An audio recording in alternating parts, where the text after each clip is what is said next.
Kalau di episode sebelumnya kita bahas Yahudi sebagai akar monoteisme, maka Kristen lahir dari rahim Yahudi, tapi membawa tafsir baru tentang hukum, kasih, dan keselamatan.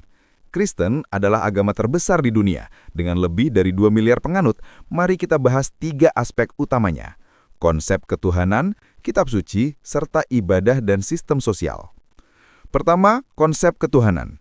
Kristen meyakini Tuhan yang Esa, tetapi dalam 3 pribadi yang dikenal sebagai Trinitas: Allah Bapa, Allah Anak, Yesus Kristus, dan Allah Roh Kudus. Injil Yohanes 1 ayat 1 menegaskan, pada mulanya adalah firman. Firman itu bersama-sama dengan Allah, dan firman itu adalah Allah.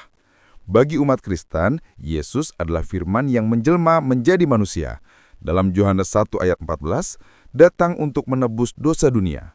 Jadi, meskipun Trinitas terdengar seperti 3 Tuhan, ajarannya tetap menekankan satu Allah dengan 3 manifestasi pribadi. Kedua, kitab suci dan ajaran. Kitab utama Kristen adalah Alkitab yang terbagi 2, Perjanjian Lama yang juga diakui Yahudi, dan Perjanjian Baru. Perjanjian Baru berisi Injil-Injil Matius, Markus, Lukas, dan Yohanes yang menceritakan kehidupan, ajaran, kematian, dan kebangkitan Yesus. Selain itu, ada kisah para rasul, surat-surat Paulus dan rasul lain, serta kitab Wahyu. Ajaran inti Kristen terangkum dalam perintah kasih. Dalam Matius 22 ayat 37-39, Yesus berkata, "Kasihilah Tuhan Allahmu dengan segenap hatimu, dan dengan segenap jiwamu, dan dengan segenap akal budimu." Dan hukum yang kedua, yang sama dengan itu ialah, "Kasihilah sesama manusia seperti dirimu sendiri." Intinya, iman Kristen bukan sekedar aturan hukum, tapi hubungan kasih antara Allah dan manusia, serta antar sesama manusia. Ketiga, ibadah dan sistem sosial. Ibadah Kristen berpusat pada gereja, doa, pujian, dan sakramen. Ada 2 sakramen utama, yaitu baptisan sebagai tanda masuk ke dalam iman, dan perjamuan kudus sebagai peringatan pengorbanan Yesus di salib. Setiap hari Minggu menjadi hari ibadah utama sebagai kenangan akan kebangkitan Kristus. Secara sosial, gereja berfungsi bukan hanya tempat ibadah, tapi juga komunitas kasih.